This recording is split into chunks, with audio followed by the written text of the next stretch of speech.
বিদ্যাধরীর পথে। মুন্না রাতেই দেখতে পায় দিনের আলো তার চোখে সহ্য হয় না। তাকে প্রায় 3 রাত নৌকা বাইতে হয়েছে। তার সাথে আছে নরোত্তম। সে মুন্নার মতো ওস্তাদ মাঝি না। মুন্না আসলে ভাগী না, জলের ঠগি। নরোত্তম হলো সব কাজের কাজী। জলে স্থলে সর্বত্র তার বিচরণ। এদের দুজনকে দেখে অবশ্য দস্যু বলে বোঝার উপায় নেই। ঠগীদের সবারই স্বাভাবিক ছদ্মবেশ আছে, না হলে কি করেই বা তারা লোক ঠকাবে। যারা দেখতে শুনতে ভালো, মন ভোলানো কথা কইতে পারে, ঠগীদের দলে তাদের বেশ প্রভাব প্রতিপত্তি হওয়ারই কথা। মুন্না আর নরোত্তমকে সুপুরুষই বলা যায়। তারা মুখ খুললে মধু ঝরে। ঘটনা হলো, এত গুণ থাকা সত্ত্বেও এরা দুইজন বেশ ঝামেলায় আছে। কদিন আগে পর্যন্ত কালীঘাটের তীর্থযাত্রী আর পূর্ববঙ্গের বড় মানুষরা ছিল এদের প্রধান শিকার। এদের আরেক সঙ্গী রুস্তম লোক ভোলা নয় ওস্তাদ। তার চেহারাটি দেখার মতো, ভাষা ভাষা চোখ, ঠোঁট দুটি মেয়েদের ঠোঁটের মতো গৌরবর্ণ। তাকে দেখেই মায়া হয়।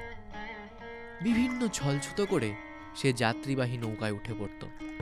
তার পিছু নিত মুন্নারা। রুস্তমের সংকেত পেয়ে তারা নৌকা আক্রমণ করত। কদিন আগে টিক্কু মুন্নাদের জানায় পুলিশের সাথে রুস্তমের আজকাল বেশ দরম মহরম হয়েছে। মুন্নারা তককে তককে ছিল। তারা একদিন বুঝতে পারে রুস্তম তাদেরকে লুকিয়ে কোথায় জানি যায়, প্রায় প্রতিদিন। মাত্র কমাস আগে ওয়াকফ সাহেব পুলিশের বড় কর্তা হয়ে এসেছে।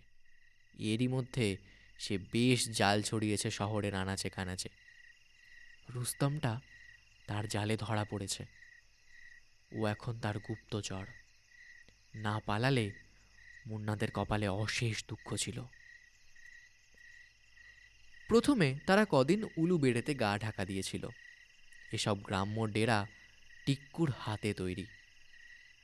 গত অমাবস্যার রাতে তারা কালীঘাট পৌঁছয়। প্রতিপদের দিন সূর্যাস্ত পর্যন্ত তারা টিক্কুর কুড়ে ঘরেই ছিল। এর আগে অবশ্য তারা এটার অস্তিত্ব জানত না। শুক্ল প্রতিপদের রাতে মুন্না আর নরোত্তম কালীঘাট থেকে যাত্রা শুরু করেছে। তাদের গন্তব্য বিদ্যানগর। তারা আদি গঙ্গা বেয়ে শামুকপোতায় পৌঁছে বিদ্যাধরী ধরেছে। আদি গঙ্গার পথে কিছু মানুষের আনাগোনা লেগেই থাকে, মূলত বাণিজ্যিক কারণে। দুই পারে একটা অনতি বিস্তৃত জনপদের আভাস আছে। কিছুটা নাগরিক, অনেকটা গ্রাম্য। দূরে দেখা যায় ক্লান্ত গ্রামের রেখা, গাছের ছায়া।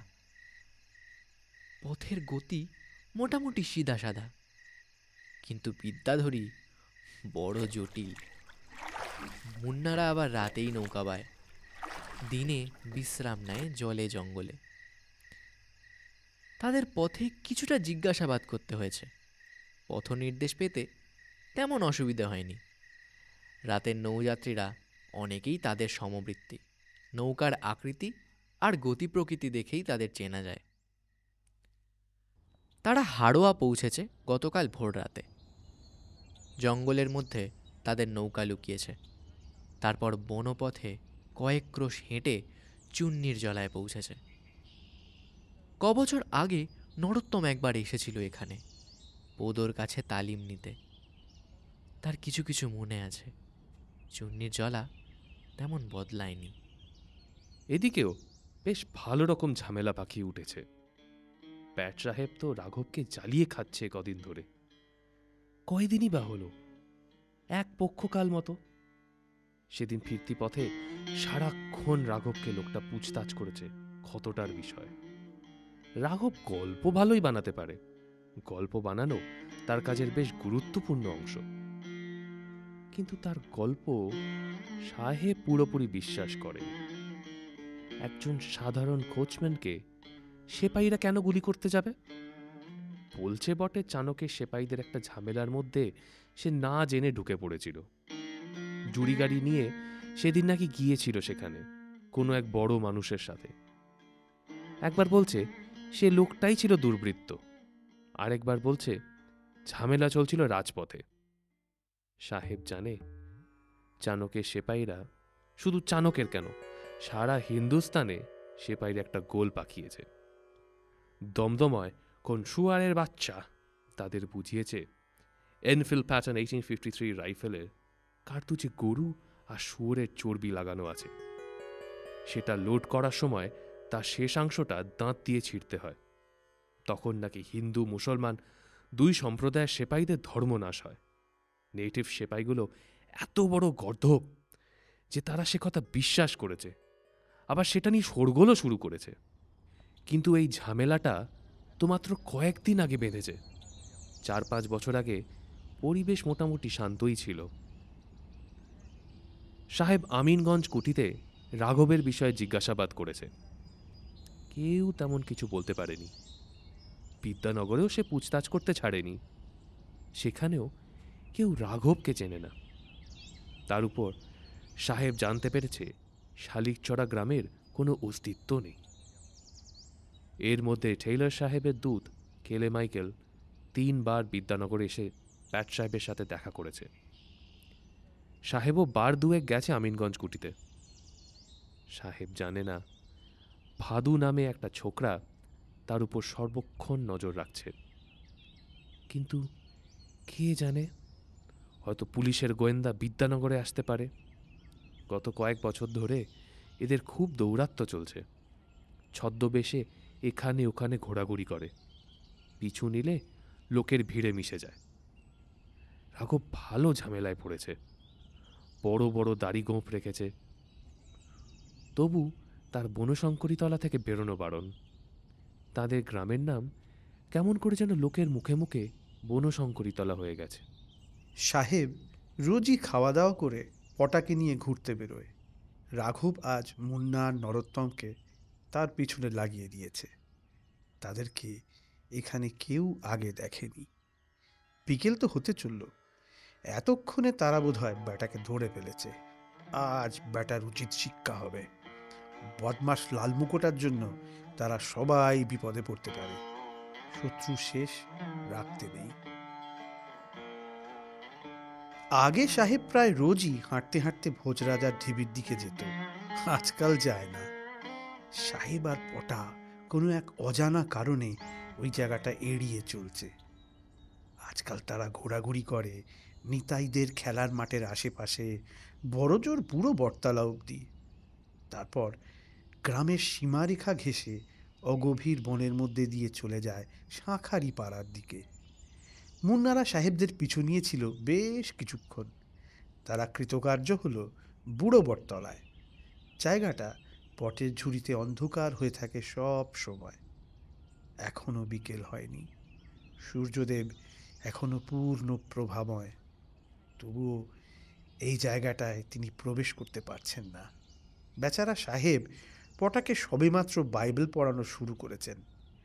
আজ পড়া হচ্ছে যিশুকে শত্রুদের হস্তে সমর্পণ। তিনি যখন কথা কহিতেছেন, দেখো ইহুদা সেই 12 জনের একজন আসিল, এবং তাহার সঙ্গে অনেক লোক খড়গ ও যষ্টি লইয়া প্রধান যাজকদের ও লোকেদের প্রাচীন বর্গের নিকট হইতে আসিল। যে তাহাকে সমর্পণ করিতেছিল সে তাহাদিগকে এই সংকেত বলিয়াছিল, আমি যাহাকে চুম্বন করিব সে ওই ব্যক্তি, তোমরা তাহাকে ধরিবে। সে তখনই যিশুর নিকট গিয়া বলিল, রব্বি নমস্কার। ইহুদা তার বাক্য সম্পূর্ণ করতে পারল না। এর মধ্যে যেন মাটি ফুঁড়ে উঠে এলো মুন্না নরোত্তম।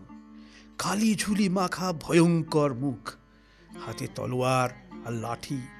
তাদের হাবভাব আর দাঁত কেলানো মুখ দেখেই পটা গোঁ গোঁ করে অজ্ঞান হয়ে গেল।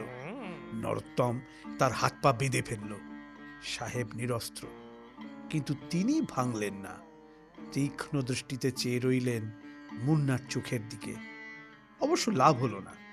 এই দৃষ্টি মুন্না অনেক দেখেছে, সেও কিছু কম বীর পুরুষ না। কোনো কথা না বলে সে সাহেবের হাত দুটো পিচমোড়া করে বেঁধে ফেলল। নরোত্তম বেঁধে দিল তার মুখ। তারপর তারা দুজন তাকে নিয়ে চলল জেদোমেদোর জঙ্গলের গভীরে ভোজ রাজার ঢিবির দিকে। সাহেব ততক্ষণে বুঝে গেছেন তাকে এক্ষুনি মেরে ফেলার পরিকল্পনা এদের নেই। আগে এরা তার পেটের কথা টেনে বার করবে। তিনি ভীরু কাপুরুষ নন মোটেই, কিন্তু তবু এক প্রবল ভয় তার বোধ বুদ্ধি গ্রাস করছে। কারণটা তিনি নিজেও জানেন না। তার দস্যু ভয় নেই, কিন্তু ভোজ রাজার ঢিবিতে তার মহা ভয়। নিজের অজান্তেই তিনি মুন্নাদের কাজটা কঠিনতর করে দিলেন। ভয়ে তার শরীর ভারী হয়ে উঠেছে। এরা অবশ্য ছাড়ার পাত্র নয়। মুন্না তাকে সামনে দিয়ে টানছে আর নরোত্তম ঠেলছে পিছন থেকে। এরা কাজটা নিখুঁতভাবে করছে। জ্যান্ত লাশ চালিয়ে নিয়ে যাওয়ার একটা কৌশল আছে, মৃতদেহ বহন করার কৌশল আবার ভিন্ন। কোনোটাই আনাড়ির মতো করলে হয় না। মুন্নারা চায় সন্ধে অবধি জেদোমেদোর জঙ্গলে লুকিয়ে থাকতে। সূর্যাস্তের পর সাহেবকে চুন্নির জলায় নিয়ে যাওয়া হবে। রাঘবের কি সব যেন জানার আছে, মুন্নারা ভালো জানে না। ওই ভোজরাজের ঢিবি দেখা যায়। সাহেব এতক্ষণে কিছুটা ঠান্ডা মেরে গেছেন। হঠাৎ তিনি বিশাল আর্তনাদ করে উঠলেন। প্রায় সঙ্গে সঙ্গে মুন্না আর নরোত্তম দেখতে পেল একটা গোলা বাতাসে ভেসে এলো, আর একটা বাচ্চা ছেলে সেটা লুফে নিল। ততক্ষণে দুটো বলিষ্ঠ শরীরের মধ্যে দণ্ডায়মান অবস্থাতেই সাহেব জ্ঞান হারিয়েছেন। মুন্নারা হা করে দেখছে। গোলাটা নিয়ে লোফালুফি খেলছে তিনজন। তাদের মধ্যে শুধু বাচ্চাটাকেই দেখা যাচ্ছে।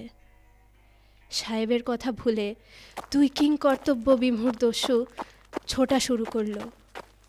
তারা জানেও না কোন দিকে তারা ছুটছে। নিতাই তন্ময় হয়ে খেলছিল।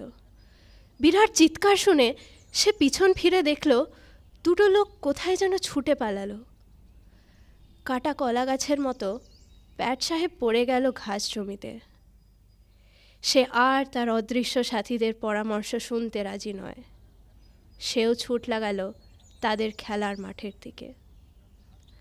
পুরো বটতলা পার করার মুখে নিতাই ধাক্কা খেল এক দীর্ঘদেহী মানুষের সাথে।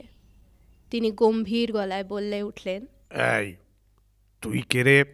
সর্বনাশ, রাজবাড়ির খুড়োমশাই। তার সামনে নিতাই কেমন থতমত খেয়ে বাক্যহারা হয়ে পড়ল।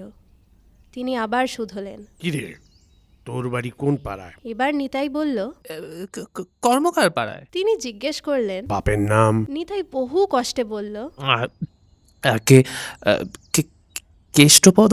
তিনি এবার হেসে বললেন, ও তাই বল, তুই গুনো দাদার নাতি?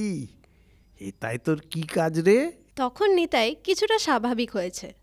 সে বলল, খেলতে খেলতে চলে এসেছি। খুড়োমশাইয়ের মনে হলো ছেলেটা কোনো একটা ঝামেলায় পড়েছে। তিনি বললেন, চ দাদা নাতি দুইজনে তোদিকের পাড়ায় যাই, তোর বাপের সাথে দেখা করে আসি। ততক্ষণে নিতাই খুড়োকে চিনে গেছে। তার আর ভয় ডর নেই। তারা দুজনে বেশ টুকটাক কথা বলতে বলতে হাঁটতে লাগলো।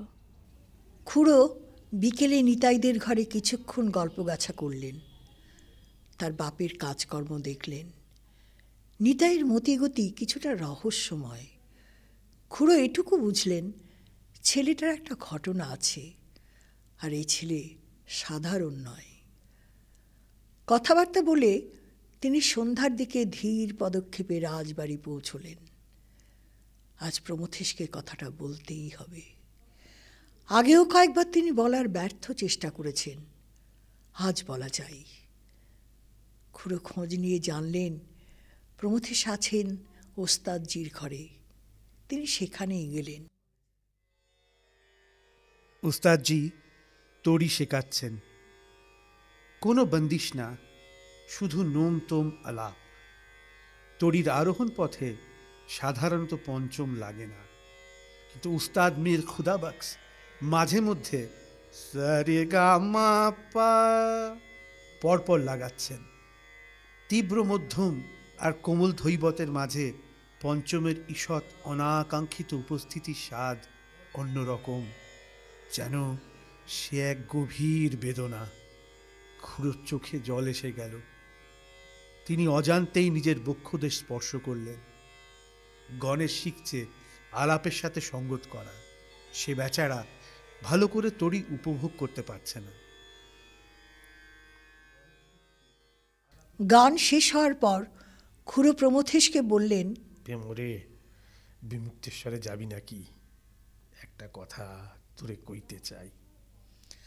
কার্তিক গণেশও খুড়োর গল্প শুনতে চায়, কিন্তু আজ তো খুড়োর কোনো গল্প নেই। তিনি তাদের বললেন, আজ না রে দাদা, আজ অন্য কথা আছে। তারা লক্ষ্য করল খুড়োর সরল চোখে কিছুটা উদ্বেগ জমা হয়েছে, যেন কিছুটা দ্বিধা মিশে আছে তার ভ্রু দুটিতে। তারা খুড়োর এই দৃষ্টি আগে কখনো দেখেনি। প্রমথেশ একটু হেসে বললেন, চলো খুড়ো, মন্দিরের দিকে যাই।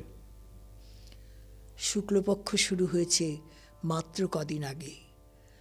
ম্লান চন্দ্রালোকে দুই পথিক চলেছেন। কোথাও কাউকে দেখা যায় না।